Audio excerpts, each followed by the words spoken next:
So, I'm Russ. This is Couch to 40K. Assembly and bases.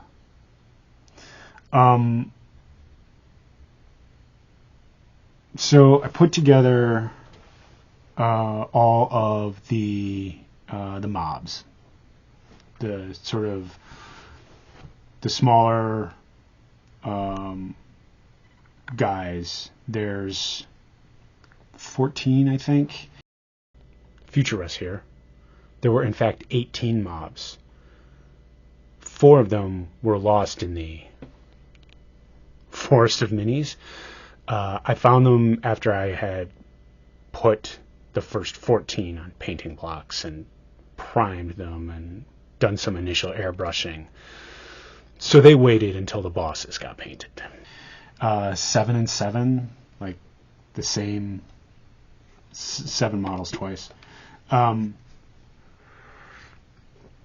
did it a little different than I usually do, right? Because usually I'm building, like, that's, I think, more than I built. Maybe the squigs, I got the squig box, maybe that had more in it, but, like, the squig hoppers, that was a process. And that was early on. That was, like, really early on.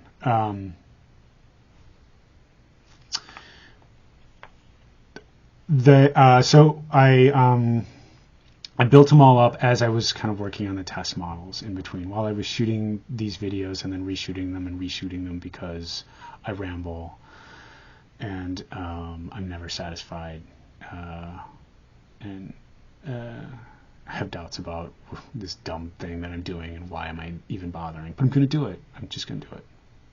So I built this bunch of models, and the way that I did is I did the bases first. Usually that is kind of how I go, I guess.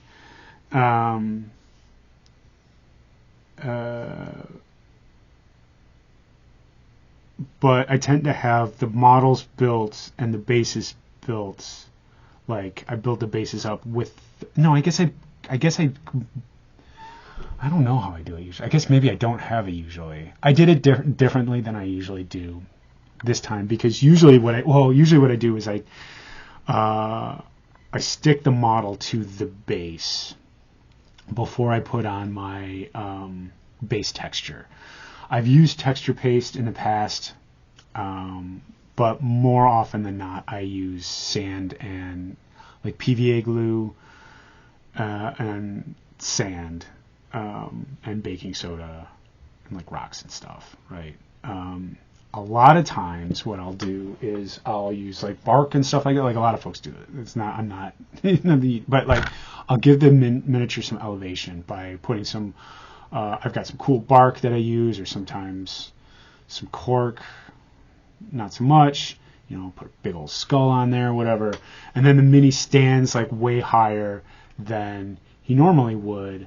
I did not do that for these guys, and there's a couple reasons. The first reason is because these are sort of like these are the mobs, and so having them all kind of on the same level, I thought about, because there's sort of like the duplicates that maybe like doing some elevation and stuff like that on some and not on others would make them seem a little more different. But the other concern was that might impact gameplay. Would it? Like, because there's like line of sight stuff, right? And if you've got a mini that's lifted a little bit because it's on some stuff, is that going to make it easier to see and easier to shoot? And a lot of times I'm going for what I'm happy with hobbying over what the meaningfulness in the game might be. I'm like trying to keep that in mind, because I don't know all of the rules. I've never played a game. I've watched the gameplay, but that is not the same. So I don't know all the ins and outs, and I could absolutely paralyze myself with my inability to make decisions if I think about how the game is played or what my opponent if I am playing against a stranger is going to think. So, but this is my first concession to potential gameplay is I'm not going to elevate these guys. I will probably elevate the bosses, honestly. I will make their bases a little cooler. Well, I don't know if it'll be cooler, but I'll be into it a little more. So I just did flat bases, and I did all of the bases all at once. I put some rocks on. These are sci-fi guys, so I can use little bits of metal. Like I got this like mesh stuff, this metal mesh stuff that I've used for. It's like a gutter stuff, I think. I put some of that on there on some of them, like whatever. And then some little rocks, buried it in sand. I thought about these ones have the posts at the bottom, right? Pause. Unpause. These ones have the posts that go from the foot through the base. I thought about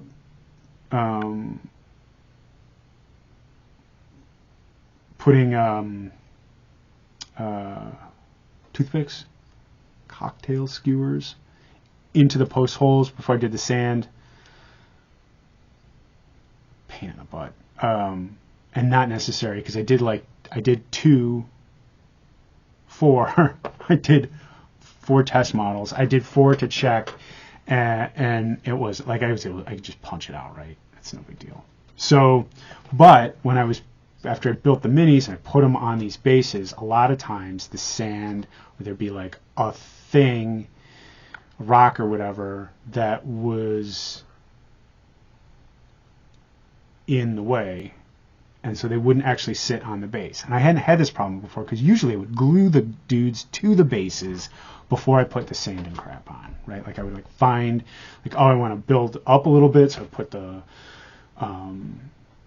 bark or whatever on there, and I would find the best way that they'd stand, and I glue them in that position, and then I put the texture stuff on. Or I would just plastic cement them right to the base so they're melted on there, and if I drop them I'm not going to worry about it, and then I put the stuff on the base. That seemed like not the best approach for this many minis. So I tried and they floated a little bit, and that wasn't a real problem because I just put some glue and then resanded them and built up sort of the ground around their feet a little bit. And I think that they actually, I don't know what it's going to look like painted, but right now I think it looks pretty good. These guys are really, I like the way these guys look. I like the Ork models. GW makes some good looking models. There are a lot of good looking models out there. These ones are really nice. And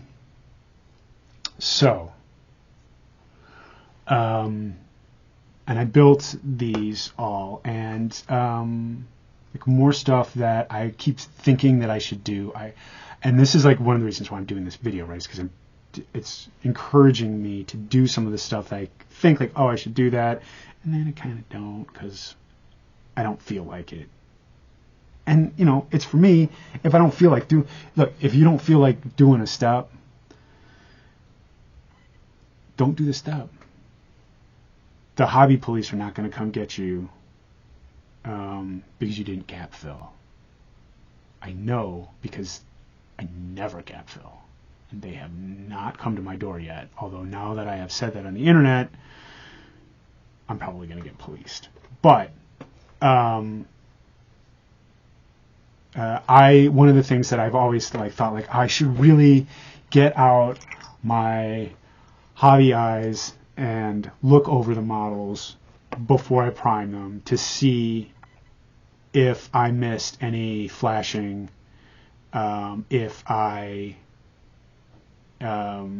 there's any significant gaps, because almost always I prime them, Zenith will prime them, and then I see a thing that I missed.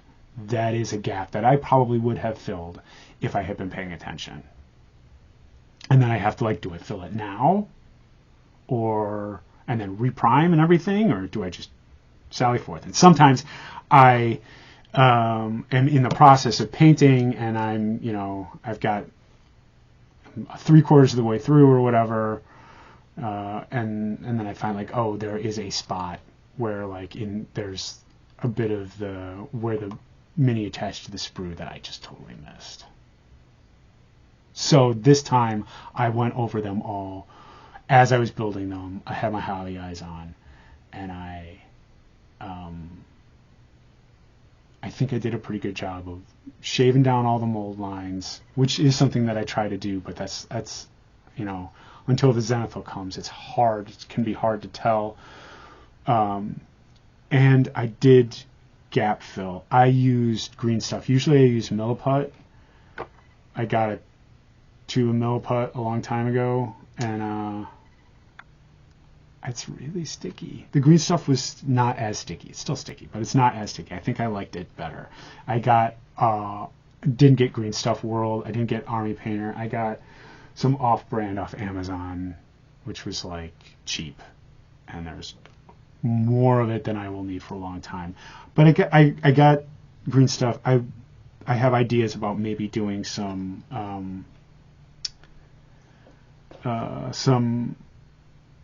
modeling, some like not like making a mini, but like doing some other stuff, some kit bashy type stuff if I ever get bits. I don't have bits. So I did the gap fill. I've always been painting fantasy miniatures, so I have not had to drill gun barrels before. And I will say that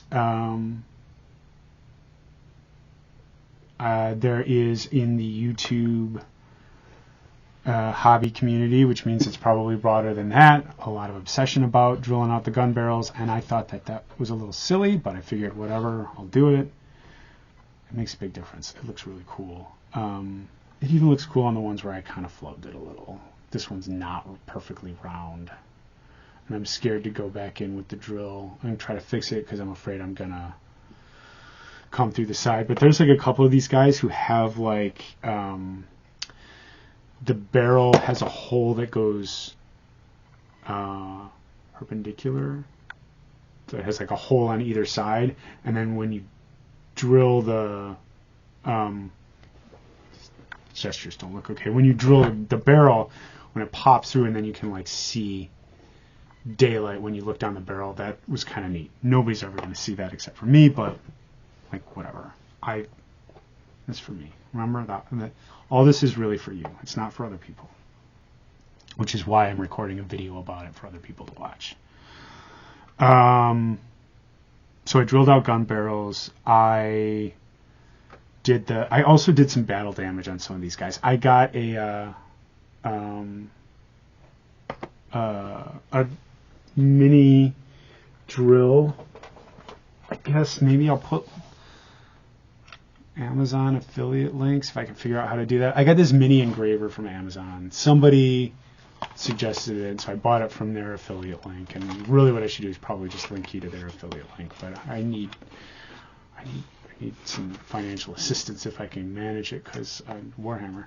This is a neat little tool. I just used the smallest drill bit, and then just kind of like did sort of a cone kind of rotation to broaden it out a little.